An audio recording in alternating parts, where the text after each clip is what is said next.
వైజాగ్ నుంచి ఎప్పుడు దిగావు? నువ్వు ఆ అమ్మాయిని చూడ్డానికి వెళ్తున్నావా? ఆ, నిజంగానే వెళ్తున్నావా? ఆహా, లేదు, ఆ రోడ్ చివరి దాకా వెళ్ళొచ్చేస్తాను. అడుగుతుంది చూడు. ఆ అమ్మాయి నచ్చితే చేసుకుంటావా? నచ్చితే చేసుకోక, నచ్చావు సిస్టర్ అని వచ్చేస్తావా?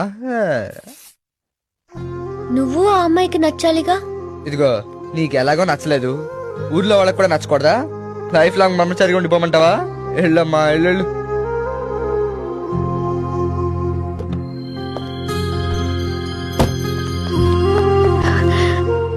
రాధా, ఏంటి? నీతో ఒక విషయం చెప్పాలి. ఓ, బెస్ట్ ఆఫ్ లక్కేగా. Thank you very much.